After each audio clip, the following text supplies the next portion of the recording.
Hello, I am Dr. Jenn, and I want to welcome you to In the Den with Dr. Jenn.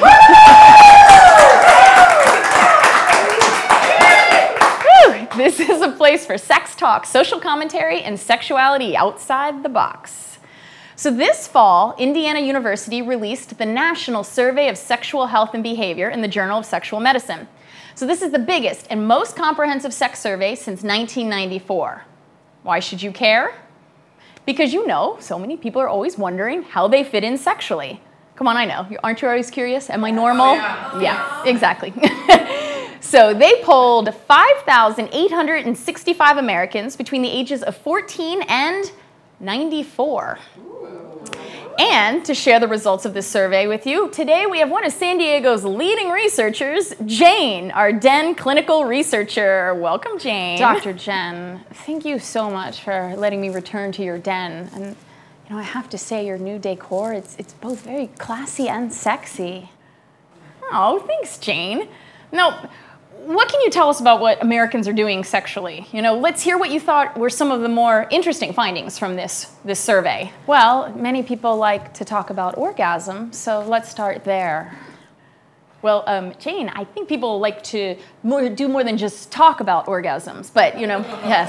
Let's hear what you have to say. So, regarding men and orgasms, they found that across the ages, men were more likely to report orgasm when vaginal intercourse was involved. Now this is obviously heterosexual men we're discussing here. And their orgasm, they found too, was facilitated by being with a woman that was their relationship partner. Oh, so that's the scoop with men. So they're not getting their best orgasms from one-night stands or anything like that. Okay, well, what's the story with women and orgasm? Well, the researchers found that women were more likely to orgasm from a sexual encounter that involved multitude of stimuli, sensory experiences, body parts, and sexual acts. So a sexual event that is more creative and varied. Now this runs counter to the belief that just oral stimulation of the clitoris is most necessary for orgasm. Now many people think that women's orgasm is more complicated. I prefer to think that it's more sophisticated. Oh. I really like that kind of reframing, Jenn. You know, it doesn't make women feel so bad for their process around orgasm. Yes, exactly. So another fascinating yet a disturbing survey finding was regarding pain. 1/3 of women reported they experienced pain in their genitals during their last sexual encounter, compared to 5% of men. Yes, it's painful. Now, this is definitely an area where more research is needed to find out where the pain is exactly, if it's recurring, what it means to the woman, whether they feel they have the right to speak up about it, etc.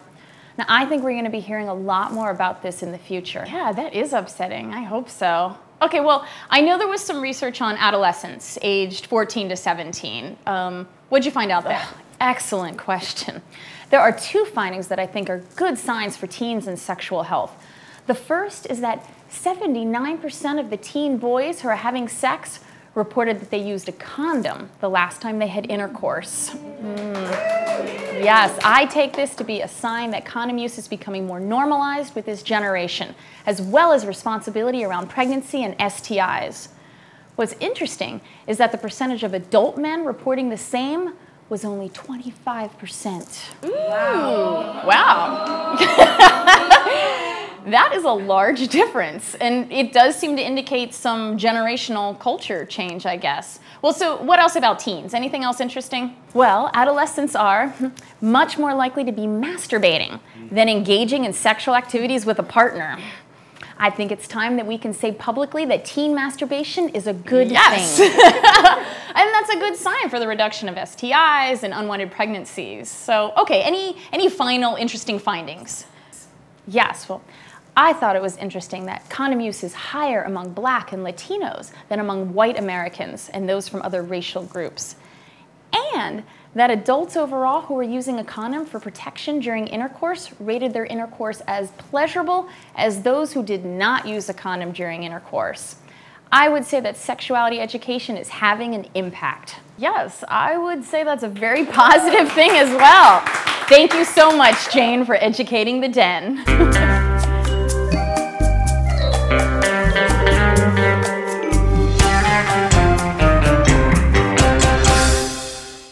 sexual fun fact. So this sexual fun fact is from the National Survey of Sexual Health and Behavior.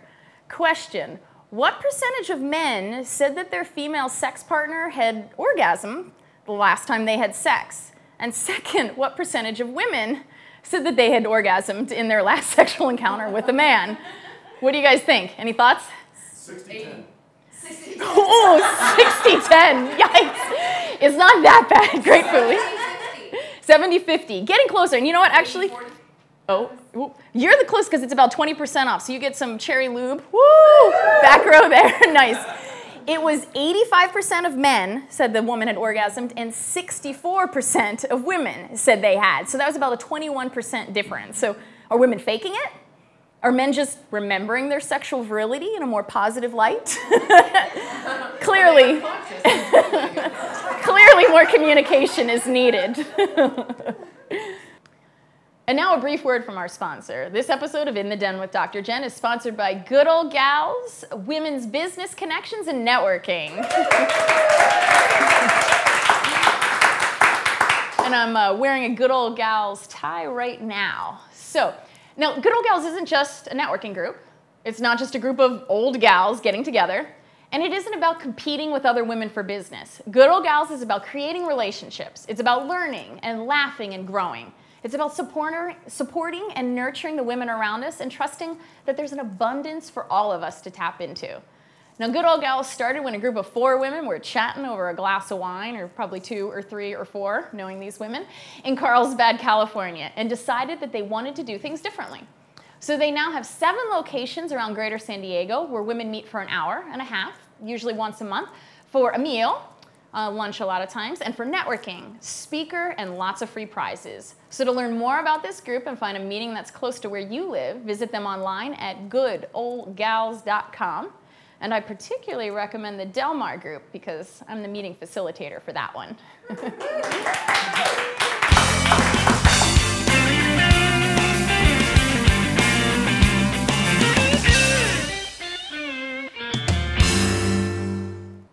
The Den recommend. So although I'm trained as a sociologist and sexual health educator, I'm kind of an armchair neuropsychologist. I'm constantly reading and applying the latest research in neuropsychology and how it relates to sexuality, relationships, personal growth, and joy in life. Now, are you interested in practical applications of the latest research? Especially as related to your happiness, your experience of love and wisdom? Then The Buddha's Brain is the book for you. It's written by Rick Hanson and Richard Mendius. And this book is about how to strengthen your brain, basically. Do you want more fulfilling relationships? A proven way to improve your confidence and self-esteem? A path forward to break devastating patterns? Now, in their chapter on love and empathy, they share a story about a wise Native American elder who stated, "In my heart, there are 2 wolves, a wolf for love and a wolf for hate. It all depends on which one I feed each day." Now, in the past 3 million years, the size of the human brain has tripled, and this size increase has allowed for much growth in our ability to cooperate with others, feel empathy, and develop interpersonal skills overall. And this means that we have developed the ability to have a fair amount of choice around whether we feed the wolf of love or the wolf of hate. And this isn't just hate towards others, but hatred of ourselves. So if you want practical tips on how to merge the best of Western and Eastern knowledge to rewire your brain for more calm, compassion, and joy, check out Buddha's Brain. So I would like to thank our live audience for being here today to talk about sex. And thank you to Underground Furniture in San Diego's Pacific Beach for providing this sexy, swanky den furniture here. You can visit them online at undergroundfurniture.com. So join in this sexual revolution here by visiting me at DrJennsDen.com or finding DrJennsDen on Facebook. And as always, be kind to yourself.